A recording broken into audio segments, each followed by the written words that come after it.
Alright guys, so this part right here is everything was all installed, it's done. Let's put a coolant on here and then we'll bleed the air out. Alright, I just used this coolant funnel right here.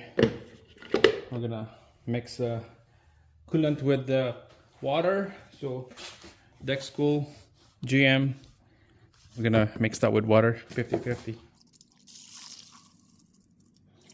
So those are orange color coolant for the GM, and then we'll put water in is next. Alright, so make sure to put that drain on your rad, the drain cock, so that you don't want to drain all this coolant out again. Okay, right there, put it back. And then here's the vent.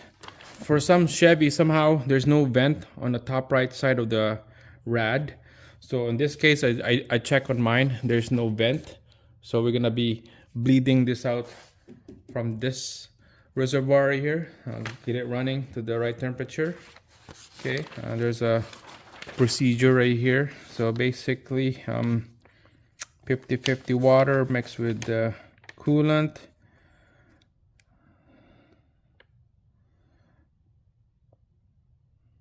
Put water on the tank coolant level. Start the engine, idle on park.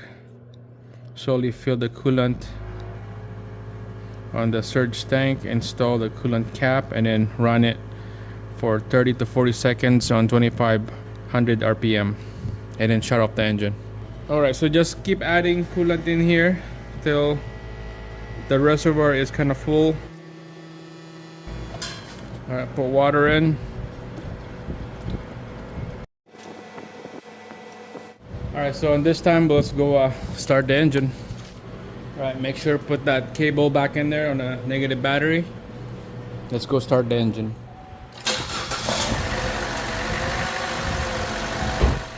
Alright guys, so it's been idling for at least like 30 seconds. You can see there's a coolant coming in here to the tank from this hose. So on this chart right here, let it idle and set the RPM to 2500 for 30 seconds. So let's do that quick. Oh yeah, don't forget to put the cap on. Alright, so let it hold the RPM to 2500 for 30 to 40 seconds.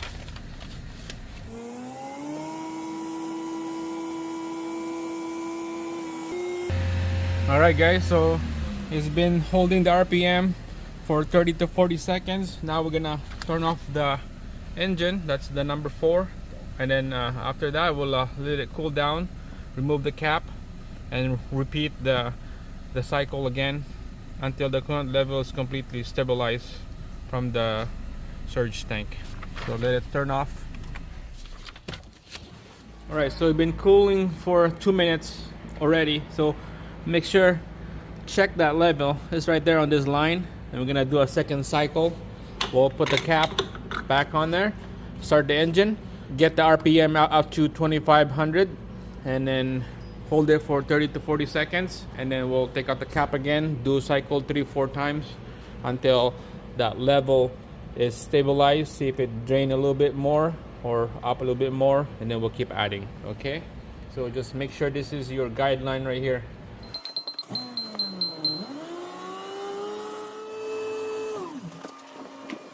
Alright, take out the cap. Yeah, it drained a little bit. Look at that. So it's filling it up. Double check, make sure there's no leaks anywhere from this side right here that we did. Alright, so let it sit for a bit. Yeah, it came back because of took out the cap. It came back up a little bit. Let it cool down a bit and then do a third cycle.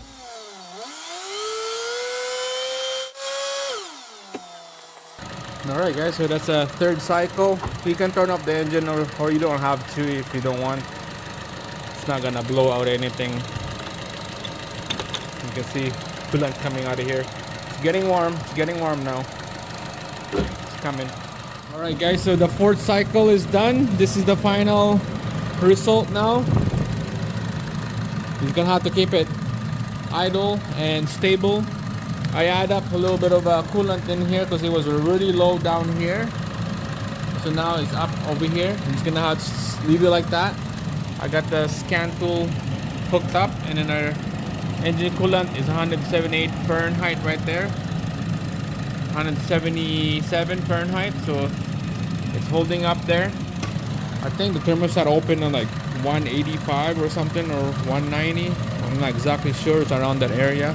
So double check, make sure no leaks are on this side right here. Clean up all those extra coolant, brake cleans, and then use the rag to dry it up. So this time we're gonna go for a drive and see how it goes. You know, 10 minutes drive. Just keep driving, and then we'll come back in the garage and pop the hood and check it out and see if there's anything wrong, any leaks. We'll check the hose, make sure it's hold pressure. Let's do that right now.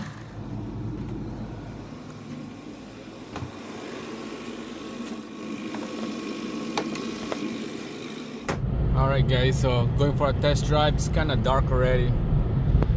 It's only like 7:30 at night. Alright, so here we go. It's holding up pretty good. No engine lights on, no temperature lights on. On my gauge, it's hard to see from here. It said 195 Fahrenheit. So just gonna keep driving, and then we'll get back and see how it goes. It will show us any result or any fault or leaks or something like that. Alright guys, so I've been driving for about 5 minutes now. It's pretty hot in here. The heater is toasty, pretty toasty. So temperature on our ECT right there, engine coolant temperature, is 199. Alright, so that's pretty good. It's holding up. Overheating temperature on this is probably around 234 or 235, around there. So that's pretty good. Let's do a walk around here.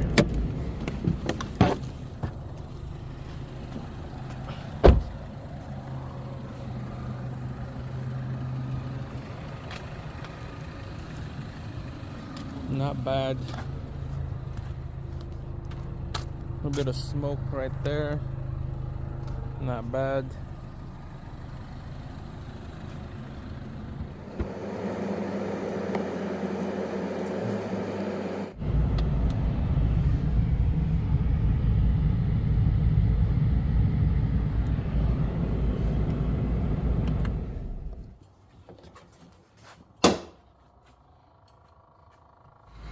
Alright guys, so just double check your work. There's a little bit of coolant smell right here because of this excessive oil coolant dripping from the previous leak. You can see a smoke. Alright, so the holding up pretty good. It went down a little bit here. I don't want to open this up because it's gonna start gushing. I'm gonna let him know to tomorrow morning when it's nice and cold, open this up so that it will breathe out, and then put it back in, and then you're ready to go. Gonna have to put a little bit more of brake cleans in here because of those extra coolant leak. It just sits on the cavity of the transmission.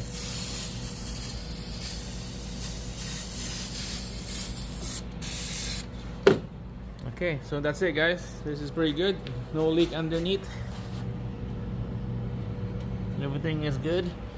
I wanna call my buddy to come pick this up, or I could go drive this to his house, pick him up, and then drop it back to the garage. That's it. So I'll give you a update the next couple of days here and see how this thing work out on the comments below. So make sure to subscribe, like the video if this helps out guys, to change that outlet on the coolant right there. Pretty easy, simple. See you guys again on the next video.